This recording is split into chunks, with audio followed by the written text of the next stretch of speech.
The Holy Trinity is the central mystery of our Catholic faith, a profound truth that shapes every aspect of our spiritual life.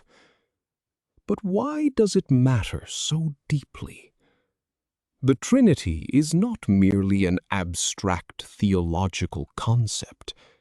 It is the very foundation of our relationship with God. When we grasp the reality of the Trinity, we begin to perceive God not as a distant, unknowable being, but as a loving presence that permeates every prayer, sacrament, and creed. The Trinity invites us into a divine relationship, offering us a glimpse into the eternal love shared between the Father, the Son, and the Holy Spirit. By the end of this video, you will come to see the Trinity not as a complex puzzle to solve, but as an invitation to enter into a divine love that transforms and enriches our lives, drawing us closer to the heart of God. Let's begin with the foundational truth of our faith: one God in three divine persons. This is a mystery that has been at the heart of Christianity since its earliest days. Deuteronomy 6:4 proclaims, "Hear, O Israel, the Lord our God, the Lord is one." This foundational truth is echoed by the Church Fathers, who articulated the doctrine of the Trinity as one substance, three persons. This means that we do not worship three separate gods, nor do we view God as a single person who merely adopts different roles or masks. Instead, each person of the Trinity, Father, Son, and Holy Spirit, is distinct in relation to the others, yet identical in essence, power, and eternity. They are co-equal and co-eternal, sharing one divine nature, yet each person is fully God, participating in the same divine life and love. Now let's delve into the mystery of God the Father, the eternal source and origin within the Trinity. He is the unbegotten source, the principle without principle, the creator of heaven and earth.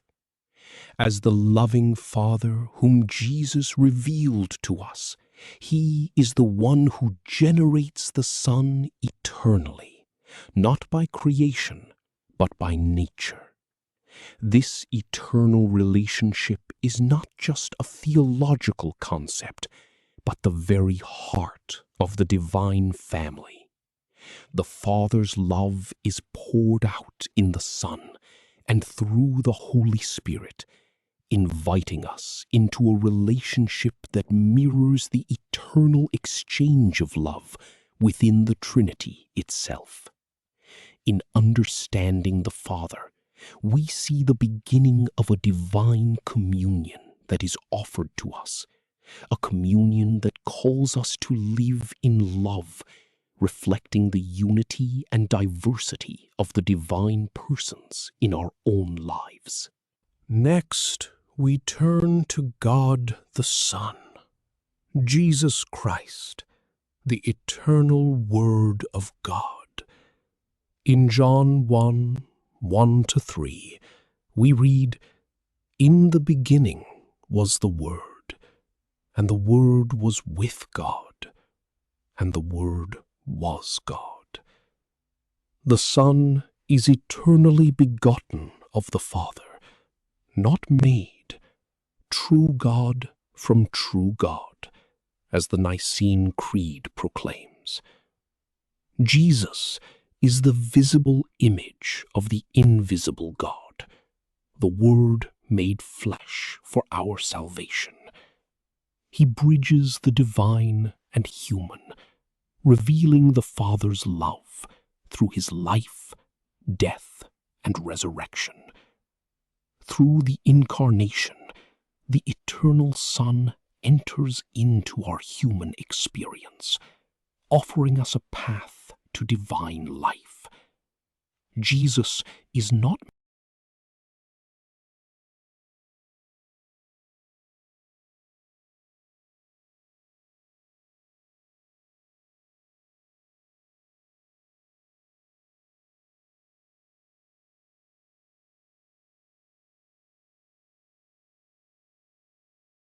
life and love that he shares with the Father and the Holy Spirit.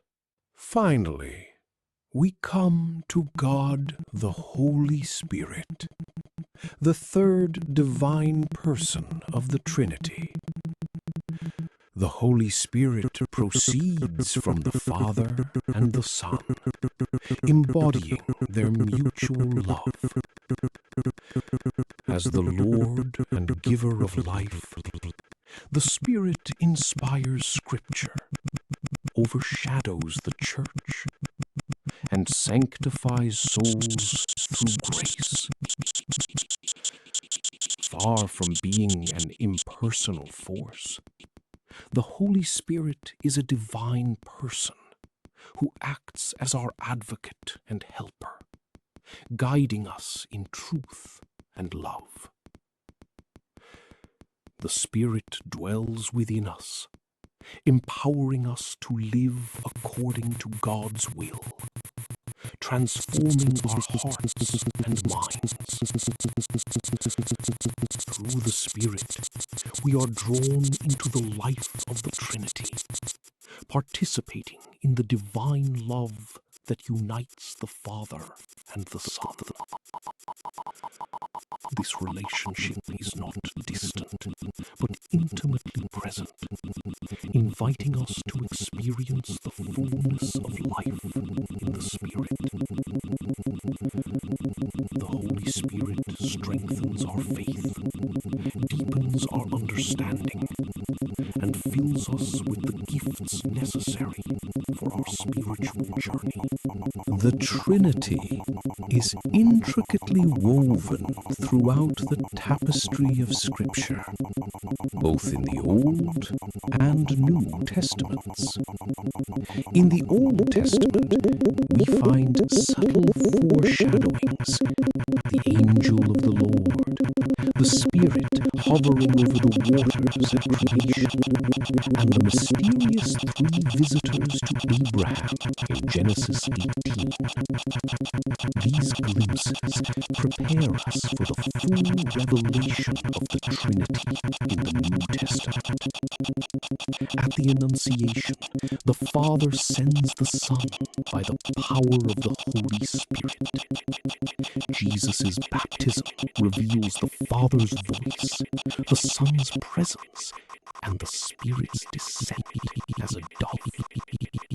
The Great Commission in Matthew 28:19 commands us to baptize in the name of the Father and of the Son and of the Holy Spirit.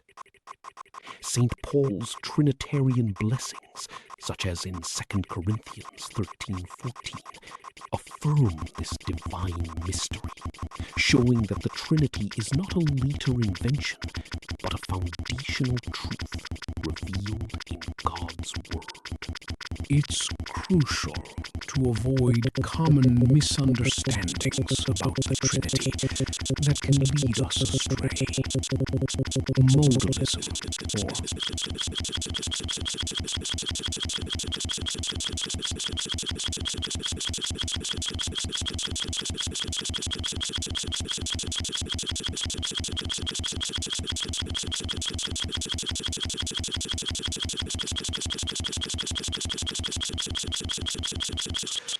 which distorts the true nature of the Trinity. Each person is genuinely distinct, not just different expressions of one being. Tritheism, the belief in three separate gods, is also incorrect. as the three persons share one divine essence, existing in perfect unity.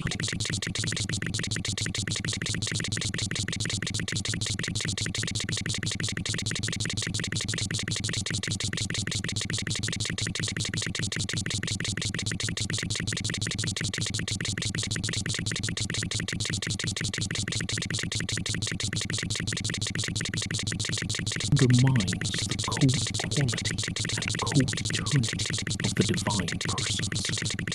Instead, the Father, Son, and Holy Spirit are one God in three persons, each fully God, sharing the same divine nature. Understanding these errors helps us to remain rooted in the true doctrine of the Trinity, preserving the richness and depth of the central mystery of our faith. By grasping the correct understanding, we protect the integrity of our belief and the profound mystery of God's triune nature. How do we live the Trinity in our daily faith? Every time we make the sign of the cross, we consciously profess the Trinity, acknowledging the Father, the Son, and the Holy Spirit. This simple gesture is our first and last prayer each day, a constant reminder of the divine life we are invited to share. The Mass itself is a Trinitarian act, addressed to the Father through the Son in the Holy Spirit. Our very being is made in the image of a relational God, calling us to love as the Father, Son, and Spirit love one another. This divine love is not a distant idea, but a lived reality, challenging us to reflect the unity and diversity of the Trinity in our relationships, community, and service. By embracing this mystery, we find purpose and direction in our spiritual journey. In closing, let us remember that the Trinity is not a mathematical problem.